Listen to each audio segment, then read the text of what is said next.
নমস্কাৰ, মোৰ নাম হৈছে মহম্মদ মফিজুল হক। একচুৱেলি কি হৈছে, মই মুছলমান ঘৰৰ পৰা হয়। আজি আমাৰ ভাৰতবৰ্ষত, গোটেই ভাৰতবৰ্ষত যিবোৰ ধৰ্ম লৈ কিনে যিবোৰ আলোচনা হৈ আছে, তাৰ মাজত আমাৰ যিবোৰ সমস্যা যিবোৰ দেখা দি আছে, বিশেষকৈ ধৰক মাৰামাৰীৰ সমস্যা এনেকুৱা টাইপৰ হৈ গৈছে মনে মনে। কিন্তু হয়তো আমি ওপৰে ভাল চলি আছোঁ, কিন্তু ভিতৰে আমি প্ৰতিটো ধৰ্মৰ মানুহে কি হৈছে, হিংসাত্মক ভাৱ লৈ চলি আছোঁ। এই হিংসা বিয়পা মানুহবিলাক কোন হয়? মেইনলি এই ধৰ্মৰ হিংসাত্মক ভাৱ জন্ম দিয়া এই বস্তুবিলাকৰ মেইন উদ্দেশ্যবিলাক বেলেগ দেশৰ পৰা আহি আছে। বেলেগ দেশৰ পৰা আমাক মানে কিবা মূৰ্খ বনাই কেনে, মুছলমানক মূৰ্খ বনাই কেনে, যাতে আমি মুছলমান হিন্দুৱে কাজিয়া লাগি থাকোঁ, দল লাগি থাকোঁ, এইবোৰ খুজি আছে। আৰু মই এজন মুছলমান ল'ৰা হয়, আমাৰ মুছলমান ধৰ্মত কিছুমান বস্তু চাইছোঁ যিবোৰ কৰিলে আমাৰ গোটেই ভাৰতবৰ্ষখন ধ্বংস হৈ যাব। আৰু আমি বিশেষকৈ ভাৰতবৰ্ষত উন্নতি কিয় কৰিব পৰা নাই? বিশেষকৈ কিয়ৰ কাৰণে কৰিব পৰা নাই? কাৰণ আমাৰ মাজত অহিংসা ভাৱটোৱে নাই।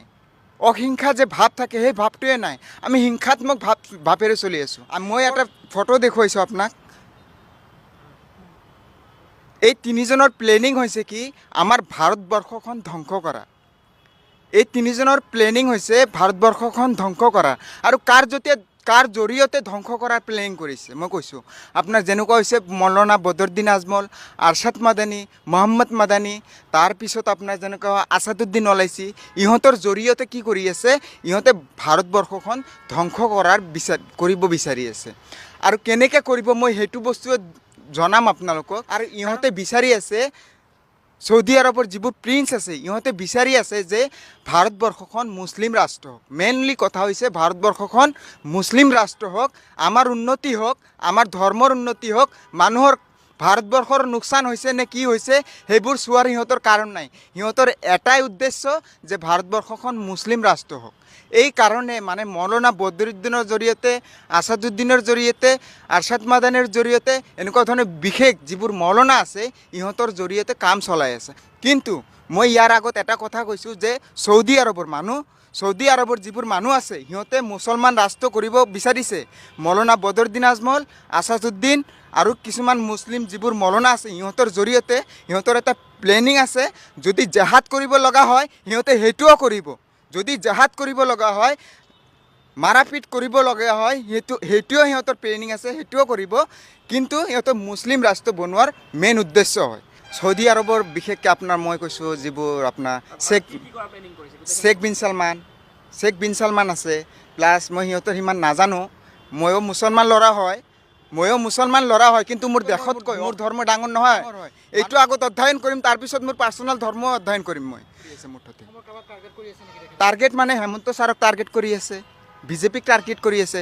আজি হয়তো আৰু এটা কথা কৈছোঁ, আজি হয়তো ৰাহুল গান্ধী অহিংসা লৈ কেনে আন্দোলন কৰি আছে, ৰাহুল গান্ধীয়ে হয়তো অহিংসা লৈ কেনে ভোট বিচাৰি আছে।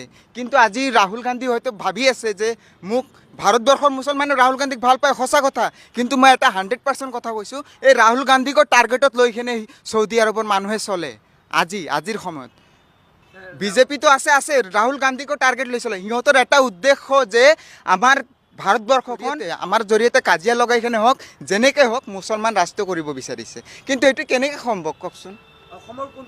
অসমৰ একদম 100% কৈ দিছোঁ, বদৰুদ্দিন আজমল আছে। আৰু যিবোৰ বদৰুদ্দিন আজমলৰ লগত কিছুমান ধৰক সিমান নাজানো, AIUDF মানে বদৰুদ্দিন আজমল আছে। বদৰুদ্দিন আজমলৰ ৰাজনীতি কৰাৰ উদ্দেশ্য মেইন এইটোৱে। বদৰুদ্দিন আজমলৰ ৰাজনীতি কৰাৰ মেইন উদ্দেশ্য কি? এইবোৰে, আৰু কোনো নাই। জেহাদ কৰিব পাৰে, যাতে পাকিস্তানৰ জেহাদসকলক যাতে সহায় কৰিব পাৰে, আছাদুদ্দিনে যাতে পাকিস্তানৰ জেহাদসকলক সহায় কৰিব পাৰে, এইবোৰৰ কাৰণেই ৰাজনীতি। তাৰ বাহিৰে কোনো ৰাজনীতি নাই। মুছলমানতো ৰাজনীতি কৰাৰ কোনো হেৰিয়ে দিয়া নাই, অথৰিটি দিয়া নাই যে তুমি মুছলমান হৈ কেনে এজন ৰাজনীতি কৰা মুছলমানক বেয়া পায়, মুছলমান ধৰ্মত ৰাজনীতি কৰা বেয়া পায়। আৰু সেই বস্তুবোৰে ৰাজনীতি কৰি আছে, তাৰ মানেটো কি বুজায়? ফাণ্ড নাহিলে ক'ৰ পৰা চলাব সিহঁতে? ফাণ্ডটো ডিৰেক্টলি মই ক'ব নোৱাৰোঁ কোনে দি আছে, কেনেকৈ দি আছে, কিন্তু আহাটো একদম 100% আহি আছে। ৰিপ্লাই কৰি জেহাদ মানে যুদ্ধ কৰা। এই যুদ্ধটো কৰিয়ে আছে। কিবা এটা মানৱতাৰ নামত যদি কোনোবা কথা পাতিছে, তাৰ লগতে যুদ্ধ কৰি আছে। অসমৰতো কৈছোঁ আপোনাৰ বদৰুদ্দিন আজমল আছে। বদৰুদ্দিন আজমল জেহাদী নহয় কেনেকৈ? সিহঁতে 100% জেহাদী হয় বুলি কৈছোঁ। সিহঁতৰ মুছলমান ধৰ্মত জেহাদ কৰা ফৰজ বুলি গম পাইছে নাই? আমাৰ মুছলমান ধৰ্মত জেহাদ বস্তুটো ফৰজ বুলি কৈছে। তে সেই বস্তুটো এৰি কিনে আপুনি চলিব নেকি? এটা আইডিয়া কৰকচোন। মুছলমান ধৰ্মত জেহাদটো ফৰজ মানে কৰিবই। কোৰাণৰ কথা এইটো। তো সেইটো এৰি কিনে ত্যাগ কৰি কিনে চলে নেকি কোনোবা? আপুনি চাৰ্ট পিন্ধিছে, তলত স্পৰ্টিং নিপিন্ধিব নেকি কওকচোন? তলত পিন্ধিবই। সিহঁতে জেহাদ বস্তুটো চোৰে চামাৰিৰে কৰিয়ে আছে। হয়তো আমি সেনেকুৱা ধৰণৰ হেৰি কৰা নাই, তদন্ত কৰা নাই। আমি সেনেকুৱা ধৰণৰ তদন্ত কৰা নাই। যদি তদন্ত কৰে নহয় ভালদৰে চৰকাৰে, সঁচা কথা কৈছোঁ, জেহাদ ওলাব। কিন্তু হয়তো মাদ্ৰাছা বন্ধ কৰাৰ কাৰণে কিমান ভাল উন্নতি হৈছে এইটো আমিহে জানি আছোঁ। কোনে জানি আছে জানে? যিবোৰ দেশৰ উন্নতিৰ কাৰণে ভাবে সিহঁতৰ কাৰণে ভাল হৈছে, আৰু যিবোৰে ধৰ্মৰ উন্নতি ভাবে সিহঁতৰ কাৰণে বেয়া হৈছে। আৰু যদি মাদ্ৰাছাত ধৰ্মৰে শিক্ষা দিয়া হয়, তাতে জেহাদৰ শিক্ষা কি পেজটো কি বন্ধ কৰি থৈ দিব নেকি? এটা টিচাৰে যেতিয়া আপোনাৰ কিতাপ পঢ়ায়, চিলেবাছ পঢ়ায়, এটা চিলেবাছ কি বাদ দি থৈ দিয়ে নেকি? এইটো জেড পঢ়ায় ন, ফাৰ্ষ্ট পেজৰ পৰা লাষ্ট পেজলৈকেহে পঢ়ায় কিতাপ শিক্ষকে ষ্টুডেণ্টক। তো সিহঁতৰ জেহাদ টপিক্সৰ বিষয়ে কি নপঢ়াব নেকি? সেইটোও পঢ়ায়। মানে প্ৰত্যেকজন মুছলমানকে জেহাদ শিকোৱা হয়। কিন্তু আমাৰ ভাৰতবৰ্ষত কি হয়, আমাৰ ষ্ট্ৰংনেছ, আমাৰ ভাৰতবৰ্ষৰ যিবোৰ চৰকাৰ আছে, এই জেহাদ বস্তুটো লৈ কিনে অকণমান ষ্ট্ৰংনেছ হয়। সিহঁতে অকণমান মানে তদন্ত বেছি কৰে। সেইকাৰণে মানে সিহঁতে বস্তুটো বেছিকৈ কৰিব পৰা নাই। এজন মুছলমান সন্তান, আপোনাক জেহাদৰ বিষয়ে শিকাইছিল? আপুনিতো মাদ্ৰাছা গৈছিল কেতিয়াবা না? মাদ্ৰাছা মই যোৱা নাই, কিন্তু মই আপোনাক শিকাইছে, কোনোবাই সোমাই দিছিল না মাথাত যে জেহাদ কৰিব লাগে, এইটো কৰিব, বেয়া যুদ্ধ কৰিব লাগে, হিন্দুক মাৰিব লাগে, এনেকুৱা ধৰণৰ কোনোবাই শিকাইছিল নেকি? নাই, সেনেকুৱা ধৰণৰ মই পোৱা নাই। কিন্তু মই মানে বিশেষকৈ কথা এটা কৈছোঁ, চাওক, জেহাদ যদি নকৰিলে হয়, এই 40জন যে মানুহ মৰিলে, কেনেকৈ মৰিলে? এইটো আমাৰ যদি কাশ্মীৰৰ মানুহে, যদি মুছলমান মানুহে যদি সহায় নকৰিলে হয়, এই 40জন কেতিয়াও নমৰিলে হয়। তাতে 40জন যে মানুহ মৰিছে, সেই 40জনক মৰাৰ কাৰণ হৈছে আপোনাক কাশ্মীৰৰ মানুহে সহায় কৰিছে। যদি সহায় নকৰিলে হয় তেতিয়া কেতিয়াও সম্ভৱপৰ নহয় যে বাহিৰা ৰাষ্ট্ৰৰ পৰা আহি কিনে আমাৰ ঘৰত আহি কিনে মানুহ মাৰি থৈ যাব। সিহঁতে বিচাৰি আছে, যদি আমি মুছলিম ৰাষ্ট্ৰ কৰিব নোৱাৰোঁ, সম্ভৱ নহয়, কমচে কম মাৰাপিটটো চলি থাকিব, আমাৰ মাজততো হাই কাজিয়াটো লাগি থাকিব। হাই কাজিয়া লাগি থাকিলে কি হ'ব? দেশৰ উন্নতি কমিব নাই? এতিয়া চাওক, মুছলমানৰ যিবোৰ কিছুমান থিয়ৰী আছে, মই চাওক বিশেষকৈ কৈছোঁ, মই নামাজ পঢ়া হওক, তাৰপিছত আজান দিয়া হওক, তাৰপিছত আপোনাৰ বহুতকেইটা সুন্নতৰ বিষয়ে, এই সাপ মাৰা যে এটা সুন্নত ওলাইছে, এইটো এটা মূৰ্খ সুন্নত হয়। আৰু এই পৃথিৱীত টোটেল 3600 প্ৰজাতিৰ সাপ আছে। 3600 প্ৰজাতিৰ সাপ আছে। তাতে ভাল বেয়া চবতে থাকে। তেতিয়া সেই 3600 প্ৰজাতিৰ সাপ মাৰা সুন্নত কৰি দিলে। 3600 প্ৰজাতিৰ সাপ মাৰিব পাৰে আপুনি, এনেকুৱা এটা নিয়ম বনাই দিলে, সুন্নত নবীয়ে বনাই দিলে। যদি মই এইটো কথাটো জনাব খোজোঁ ন, মই নবীৰ খিলাফত কৈছোঁ, এনেকুৱা কৈ কিনে কি কৰিব, মোৰ বিষয়ে, মোৰ প্ৰতি কি কৰিব, আন্দোলন খাৰা কৰিব পাৰে, হয়তো মাৰপিট কৰিব পাৰে। মই যদি মুছলমানৰ ওচৰত যাওঁ, হয়তো টাৰ্গেটো কৰিব পাৰে। ভয়ো লাগে। যদি অসম চৰকাৰে, মই একদম কৈছোঁ, অসম চৰকাৰে যদি মোক প্ৰটেকশ্যন দিয়ে, মই সিহঁতৰ এটা দুটা নহয়, কমচে কম 20টা টপিক্সৰ ওপৰত মূৰ্খ কৰি আছে দেশৰ মানুহত যে মূৰ্খ বনাই কিনে সিহঁতে পইচা লুটি আছে ধৰ্মৰ নামত, এইটো মই প্ৰুফ কৰি দিম। ধৰ্মৰ নামত মূৰ্খ বনাই লুটি আছে, একো নহয়। মুছলমানসকলক দুটা দেশে, চৌদি আৰু ডুবাই, আৰু ভাৰতবৰ্ষৰ পৃথিৱীৰ কোনো মুছলমান ৰাষ্ট্ৰক কোৱা নাই, দুটা দেশ কৈছোঁ মই, ডুবাই আৰু চৌদি। এই দুটা দেশ মিলি পৃথিৱীৰ প্ৰতিটো মুছলমানক মূৰ্খ বনাই লুটি আছে।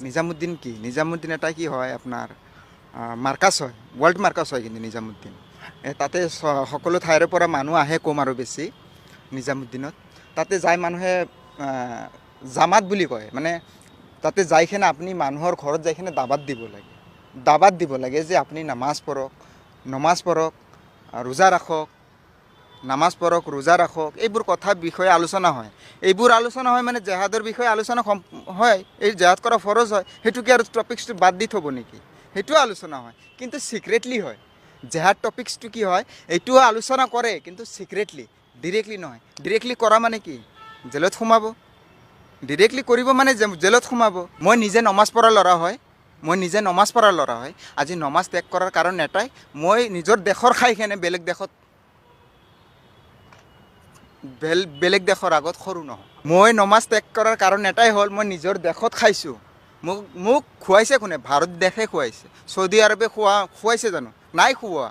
আৰে ভাই এনেতো খোৱা বাদে দিয়া, ৰোজাত সিহঁতে কি কৰিছিলে? খেজুৰ পঠিয়াইছে। মই এতিয়া বৰ্তমান কোনো মুছলমান ধৰ্মত নাই, হিন্দু ধৰ্মতো নাই, শিখ ধৰ্মতো নাই। মোৰ ধৰ্ম এটা মানৱতাই প্ৰথম ধৰ্ম, সকলো ধৰ্মৰ মানুহৰ লগত মিলি আছোঁ। নামাজত ভুল আছে। মই এতিয়া সম্পূৰ্ণ কথাবোৰ মই ডিটেইলছত ক'ব পৰা নাই, কাৰণ মই ছেফটিত নাই। ভয় আছে, ছেফটিত নাই। যদি চৰকাৰে মোক ছেফটি দিয়ে, মোৰ নমাজ হওক, সিহঁতে জমজম পানী যে কয় নহয়, জমজম পানী কওক। আজি জমজম পানীটো চাওকচোন, বাৰিষাৰ পানী কওক, বাৰিষাৰ পানী যায়, বৰষুণৰ পানীতকৈ জানো জমজম পানী পবিত্ৰ বেছি হয় নেকি?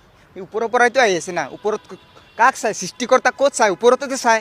সেই সৃষ্টিকৰ্তাৰ পৰাইতো আহি আছে। এই সৃষ্টিকৰ্তাৰ পৰা অহা পানীতকৈ জমজম পানী কেনেকৈ পবিত্ৰ হৈ গ'ল কওকচোন? এইটো মূৰ্খৰ কথা হয়নে? এই জমজম পানীৰ তাৰিফ ইমান কৰে মুছলমানে, মূৰ্খ মুছলমানে নাজানো। আৰে ভাই কুৰবানী কিয় মানিম মই? পাগল নেকি? এটা জীৱ জান বচোৱা ফৰজ হয়। মুছলমানত কৈছে জান বচোৱা ফৰজ হয়। কুৰবানীৰ নামত মই প্ৰতিদিনাখনে জবা কৰিম। মাংস চাংস হয়তো খোৱা নিয়ম আছে, খাব লাগে। গৰু হওক ছাগলী হওক খোৱা নিয়ম আছে। মানুহৰ মানে কিছুমান দাঁত আছে যে, 4টা দাঁত যে থাকে, এই 4টা দাঁত মাংসজীৱী হয়। তো মাংসজীৱী দাঁত সৃষ্টিকৰ্তাই সৃষ্টি কৰি দিছে মানে মাংস খাব লাগে, নোখোৱা নহয়। কিন্তু মাংস এনেকৈ খাব নালাগে, সেই জীৱটোৰ প্ৰতি অকণমান দয়া নিব লাগে। কিন্তু মুছলমানে যেনেকৈ খাইছে কোনো দয়া নাই। বেটাৰ মানে নক'ব। মই মানে কিমান গৌৰৱ ফিলিংছ কৰোঁ মই জানো। মুছলমান নহয়, নাম্বাৰ 1 ইনচান, মানুহ। আৰে মানুহ হৈ যদি মানৱতাৰ জ্ঞান নাই, তুমি ক'ত মানুহ হৈছা?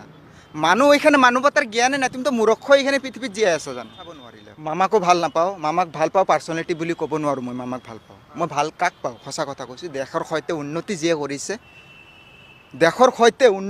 কৰিছে, আপুনি যদি উন্নতি কৰিছে, এওঁ যদি উন্নতি কৰিছে, যিয়ে দেশৰ কাৰণে উন্নতি কৰিছে তাকেই ভাল পাম। এতিয়া মই পাৰ্চনেলি এতিয়া মামাই উন্নতি কৰিছে নকৰিছে এইটো মই পাৰ্চনেলিটি এতিয়া ক'ব বিচৰা নাই। এইটো সময় থাকে, সময়ৰ সাপেক্ষে হ'ব। হিন্দু ধৰ্মতো কিছুমান ভুল আছে। এটা ভুল মই কৈ দিছোঁ। যেনেকুৱা ধৰণৰ চাওক, আপোনাৰ হোলী খেলা মানে কি? কাজিয়া লগা সেই হোলীৰ দিনাখন ক'ত কাজিয়া নালাগে কওকচোন? ধৰ্মৰ মানে কাজিয়া লগা নহয়। ধৰ্মৰ মানে হ'ল জ্ঞান আনা, শান্তি সমাজেৰে থাকা। সেইটোৰ মানে হ'ল ধৰ্ম। যদি ধৰ্মত যদি হাই কাজিয়া শিকায়, সেইটো হোলী কিহৰ বাবে পাতে? হা? হোলী কিহৰ কাৰণে পতা হয়? হোলী কিহৰ কাৰণে পাতে সেইটো নাজানো। যদি আপুনি হোলীৰ কিহৰ কাৰণে পতা হয় নাজানে, তেতিয়াহ'লে হোলী কিহৰ কাৰণে পাতে সেইটো মই সঁচাকৈ নাজানো। কিন্তু হোলী বস্তুটো ইনফেকশ্যন কৰে, সেইটো কথা সঁচা। মই লাষ্ট কথা এটাই কৈছোঁ যে ধৰ্ম বস্তুটো প্ৰাইভেট বস্তু হয় আৰু দেশ বস্তুটো প্ৰাইভেট বস্তু হয়। এই ধৰ্মৰ সহায়ত যিবোৰ দেশৰ লোকচান কৰিব বিচাৰিছে, সেইটো সমৰ্থন যাতে কোনোবা মুছলমানে নাযায়। ধৰ্মৰ সমৰ্থন লৈ দেশৰ যাতে কোনো অনিষ্ট নহয়, এইটো বিচাৰোঁ ফাৰ্ষ্ট এজন দেশৰ নাগৰিক হিচাপে। আৰু দ্বিতীয়তে কথা এইটোৱে বিচাৰোঁ, যদি হেমন্ত ছাৰে মোক প্ৰটেকশ্যন দিয়ে, মানে যদি হেমন্ত ছাৰে যদি মোক প্ৰটেকশ্যন দিয়ে, খালি এইবোৰে নহয়, বহুত কিছুমান ভুল আছে। মই আজি ইমান ভালকৈ কোৱা নাই, মই কৈছোঁ ইমান ভালকৈ বুজাব পৰা নাই। মই ভয়তে ইমান ভালকৈ বুজাব পৰা নাই। বহুত কিবা আছে যিবোৰ মানে একদম দেশৰ পূৰা অনিষ্ট হ'ব। মানে চেলেঞ্জ দিব বিচাৰোঁ। কিন্তু মানে কি হ'ল, মই এতিয়া চাওক, মোৰ ঘৰ হ'ল আপোনাৰ জলেশ্বৰ। মই আছোঁ এতিয়া বেলেগ জেগাত, ৰুম ভাড়াত লৈ আছোঁ, ঠিক আছে। তো মই আকৌ ৰাতিপুৱা কামতো যাবলগীয়া হয়, আৰ্টিষ্ট হয় মই আগত যেতিয়া যদি চৰকাৰে মোক সেনেকুৱা ধৰণৰ প্ৰটেকশ্যন দিয়ে, মই সম্পূৰ্ণৰূপে মাতিব লগা হয়, কি কৰিব লগা হয়। মই সৰু মানুহৰ লগত কথা নাপাতোঁ। মেইনলি সৰু মানুহৰ লগত কথা পাতিলে সময় নষ্ট হয়। জ্ঞানী মানুহৰ লগত কথা পাতিম। মৌলানা বদৰুদ্দিন আজমল হওক আমাৰ, আৰু মই মৌলানা বদৰুদ্দিন আজমলৰ লগত খাইছোঁ একেলগে, মিছা কথা নহয়। মই মৌলানা বদৰুদ্দিনৰ লগত একেলগে খোৱা বোৱা কৰিছোঁ। মৌলানা বদৰুদ্দিন আজমল ভালদৰে চিনি পাব। মৌলানা বদৰুদ্দিন আজমলেই হওক বা অসমৰ কোনো ডাঙৰ মৌলানাই হওক, যদি মোক মুছলমান ধৰ্মত কিছুমান কথা আছে যিবোৰ আমাৰ ক্ষতি কৰি আছে, আপোনাক ক্ষতি কৰি আছে, কিন্তু আপুনি ধৰ্মক ভাল পাই কাৰণে আপুনি সেইটো চোৱা নাই। কাৰণ নিজৰ ঘৰৰ বেয়াটো মানুহে কমে চায়, আনৰ বেয়াটো বেছি চায়। যেতিয়া মই আমাৰ ধৰ্মত যে বেয়া হৈ আছে, এই বস্তুটো মই ফ'কাছ কৰাই দিম আৰু